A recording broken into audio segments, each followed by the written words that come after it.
Bonjour à tous et bienvenue dans ce nouveau numéro dans Tête à Tête. Je suis aujourd'hui dans une entreprise familiale mondialement reconnue pour son savoir-faire, la fonderie Paccard à Sevrier au bord du lac d'Annecy. Et pour en parler, quoi de mieux que d'être avec son patron. Bonjour Philippe Paccard. Bonjour. Première question, comment allez-vous? Ça va très bien, On a de la chance d'avoir beaucoup de travail, donc on est très heureux. Déjà, est-ce que vous pouvez présenter pour ceux qui ne vous connaissent pas votre entreprise? La fonderie Paccard est une entreprise familiale qui a commencé son activité en 1796, il y a donc 226 ans maintenant. C'était à l'époque une période un peu troublée et le village de Quintal, qui est le lieu d'origine où se trouvait la fonderie, avait besoin de cloches. Il n'y avait plus de cloches dans l'église et le maire du village est allé voir à Annecy l'évêque pour lui demander des cloches. Et l'évêque lui a dit pour demander un prêtre. Et l'évêque a dit, pour avoir un prêtre, il faudra remettre des cloches qui avaient été prises par les révolutionnaires pour en faire des canons ou des pièces. Le maire du village est revenu de son entretien avec l'évêque et il a précisé cela à ses villageois. Et les villageois lui ont dit, puisque tu es le maire, trouve un moyen d'acquérir une cloche. Il a trouvé un fondeur de cloches ambulant et le fondeur de cloches ambulant est venu à Quintal. À l'époque, les fondeurs se déplaçaient pour coller les cloches et il a demandé un assistant pour pouvoir réaliser cette cloche. Et cet assistant était mon ancêtre Antoine Paccard. Donc la première cloche de Quintal a été fabriquée par Antoine, le premier Paccard, conjointement avec un fondeur qui s'appelait Jean-Baptiste Piton, et c'était le début de l'aventure. Je ne sais pas depuis quand date le métier de fondeur de cloches, mais est-ce qu'il était en perdition à cette période-là? C'est pour ça qu'il y avait une occasion, un bon filon à prendre? Le métier n'était pas en perdition puisque la cloche est un objet qui remonte à l'histoire de l'humanité. Les premières cloches, on les retrouve à la préhistoire, donc avant même l'histoire des hommes, puisqu'on retrouve des traces de petites cloches décoratives pour des vêtements sacerdotaux à l'époque ou bien des bijoux. Donc la cloche, elle suit l'histoire des hommes depuis un temps immémorial. Simplement, en 1796, en France, ce qui se passe à cette époque-là, c'est qu'effectivement, beaucoup de cloches ont disparu et donc ne sont plus disponibles et qu'il va falloir reconstruire toutes ces cloches. Donc c'est une période très intéressante, mais il n'y avait pas réellement de perte de savoir-faire. Mais ce qui va changer beaucoup pour la fonderie Paccard, c'est qu'à la différence des fondeurs de cloches qui étaient pour la plupart itinérants, qui se déplaçaient d'un site à un autre, la fonderie Paccard, elle, va tout de suite rester dans un savoir-faire qui sera développé directement dans un atelier à Quintal. Fin du 19e siècle, l'entreprise grossit. Vous construisez pour l'époque la plus grosse cloche de France qui sera installée au Sacré-Cœur, si je ne dis pas de bêtises, à Paris. Et elle sera nommée la Savoyarde, évidemment. Oui, alors simplement, il faut quand même garder à l'esprit qu'il s'est écoulé plus de presque 100 ans, puisqu'on a commencé en 1796. Mais vous avez bien mentionné que la fonderie va croître, elle va se développer. Et en 1860, donc 64 ans après la création de l'entreprise à Quintal, eh bien, la troisième génération, Georges Paccard, prend la décision de déménager la fonderie de Quintal à Annecy-le-Vieux. Et la raison principale, c'est que la ville d'Annecy a construit la gare d'Annecy et donc que la possibilité de livrer les cloches sur la gare d'Annecy et de les mettre dans des trains allait nous permettre d'exporter beaucoup plus facilement les cloches en pouvant utiliser les trains. Donc on s'est déplacé à Annecy-le-Vieux en 1860, on est resté à peu près 64 ans à Quintal et ensuite on sera installé à Annecy-le-Vieux. Et effectivement, on a commencé à réaliser à Annecy-le-Vieux et plus tard des énormes cloches qu'on appelle les bourdons. Ce sont les plus grosses cloches que l'on trouve dans les clochers. Et nous avons eu en 1891 une commande exceptionnelle du diocèse de Chambéry et d'Annecy. C'est la création de cette fameuse cloche, la Savoyarde, qui porte le nom de la Savoie, pour être livrée au Sacré-Cœur à Paris, qui était en construction à l'époque. C'était la contribution de la Savoie dans l'érection de ce nouveau Sacré-Cœur, et on a fait la plus grosse cloche de France, un bourdon qui s'appelle la Savoyarde, qui pèse 18 835 kg. Et toutes ces belles relations que vous commencez à nouer vous offrent la possibilité d'avoir de plus gros contrats. Toujours plus de plus gros contrats. Est-ce que c'est le début de la grande aventure Paccard? Alors le début, c'était vraiment la création, mais ce qui est intéressant au niveau de la Savoyarde, donc à peu près presque un siècle plus tard, 90 ans plus tard, c'est qu'on avait appris à fabriquer des cloches de plus en plus grosses, des gros bourdons, et la Savoyarde est quand même un record, et que nous avions déjà commencé depuis de nombreuses années à exporter les cloches. La Fonderie Paccard a commencé à exporter dans le monde entier dès les années 1850. Alors au début, on était plutôt dans les colonies françaises, où des prêtres français missionnaires avaient besoin de cloches et nous ont commandé des cloches. Donc on a livré beaucoup de cloches dans plein de colonies françaises qui deviendront plus tard indépendantes. Et puis on est allé aux États-Unis, on est allé dans différents pays. Et c'était déjà dès 1850 le développement. Mais il va se passer quelque chose de nouveau, c'est au début du XXe siècle. C'est la volonté de pouvoir comprendre la musicalité des cloches et de pouvoir savoir comment faire en sorte que chaque cloche puisse donner une note précise. C'est un travail qui nous a pris 30 années et pour développer 3 caractéristiques vraiment fondamentales. La première, c'est la forme de la cloche. La forme de la cloche est l'élément principal pour déterminer une note musicale. Le deuxième caractéristique, c'est la qualité du métal. L'alliage, c'est un mélange de cuivre et d'étain qui donne du bronze. Il faut qu'il soit réalisé dans de bonnes proportions.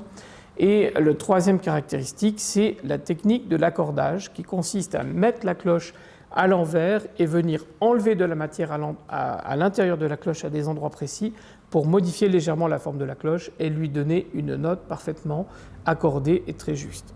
On s'est rendu compte d'ailleurs, et pourquoi ça a pris plus de 30 ans pour maîtriser l'accordage, qu'il fallait accorder non pas une seule note, mais la note principale qui porte le nom de fondamentale avec beaucoup d'harmoniques pour compléter le son. Donc tout ce travail, on l'a fait de 1905 à 1937. Et on vient encore quelques années plus tard et c'est aujourd'hui qu'on peut créer ce genre d'instruments qui sont 100% Paccard, Ars Sonora. On peut le présenter, ce qu'est Ars Sonora. Alors Ars Sonora, c'est un nouveau concept. Avant de parler d'Ars Sonora, il faut savoir qu'au bout de 30 ans de recherche, en 1937, nous avons acquis le savoir-faire pour réaliser des cloches parfaitement accordées qui vont porter le nom de carillon. Et en 1937, on a exposé à Paris un carillon de 40 cloches qui a eu un succès énorme. Beaucoup d'étrangers ont voulu l'acheter. Et en fait, il a été préservé et acheté par une association à Chambéry et installé dans la ville de Chambéry. Et après, avant la Seconde Guerre mondiale et après la Seconde Guerre mondiale, la Fonderie Paccard va se développer avec des carillons de 20 cloches, de 40 cloches, de 60 cloches, beaucoup aux États-Unis, dans des grandes universités américaines ou sur de grandes églises, parce que les cloches de carillon ne sont pas nécessairement installées uniquement dans des églises. Beaucoup peuvent être placés sur des sites publics ou des sites privés comme des universités aux États-Unis ou sites publics comme en France, ce sont sur des beffrois.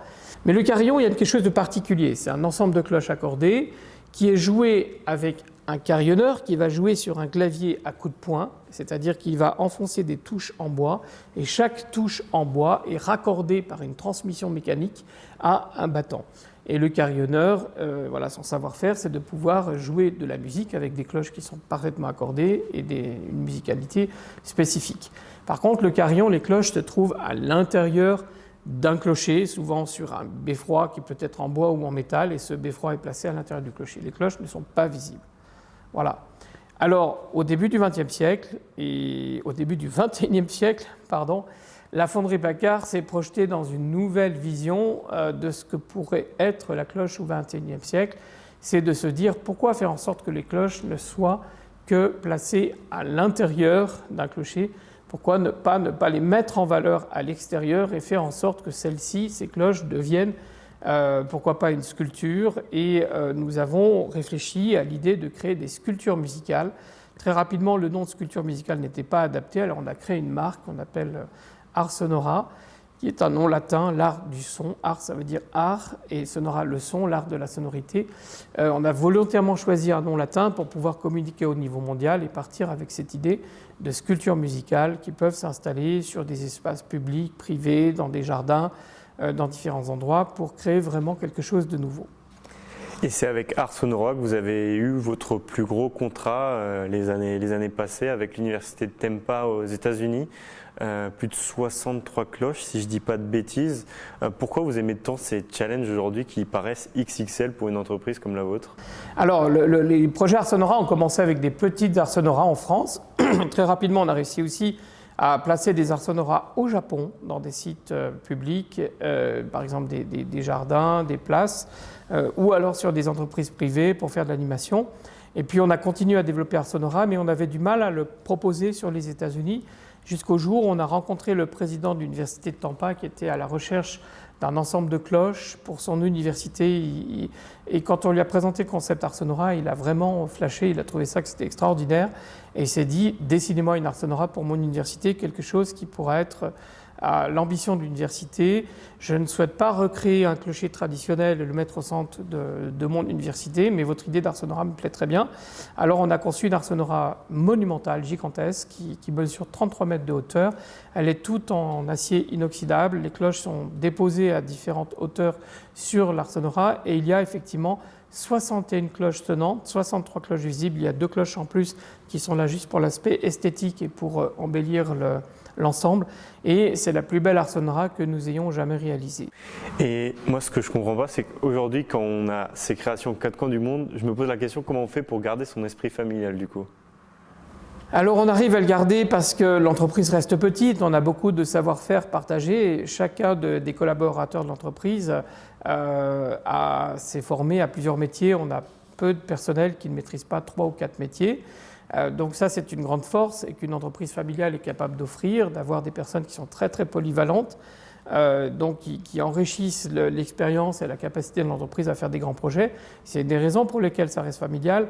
Et puis l'esprit Paccard, c'est aussi une passion pour le métier de fondeur de cloches, une passion pour le métier de facteur de carillon et une passion pour le métier de facteur d'Arsenora. Cette passion, elle se décline dans tous les savoir-faire. Donc on va de la fonderie, on va de la forge, on va de la charpente métallique, du bureau d'études, on va à l'électronique, l'électricité. Dans le cas d'Arsenora, ces 61 cloches qui sont commandées, eh bien il y a plus de 9 km de câbles électriques qui vont se déplacer depuis l'endroit où se trouve le piano et les équipements électroniques pour piloter les marteaux qui viennent teinter les cloches, jusqu'à la position de chaque marteau installé à l'intérieur des cloches. Donc voilà, cette passion, elle s'est développée, elle continue à se développer et c'est ce qui nous permet de garder cet esprit familial. J'imagine que chaque génération a apporté son lot d'innovation, mais quelle a été du coup la vôtre personnellement à votre arrivée en 1988 dans l'entreprise? Je pense que c'est principalement cette idée Arsenora qui n'existait pas auparavant. Nous avions, au début du XXe siècle, la 4e génération s'est développée avec la fabrication des carillons. La 5e génération a développé la vente des carillons en France, à l'étranger. Nous-mêmes, mon père, la 6e génération, et moi-même, la 7e, avec mon frère, avant de continuer à développer la vente de carillons, on va dire manuels.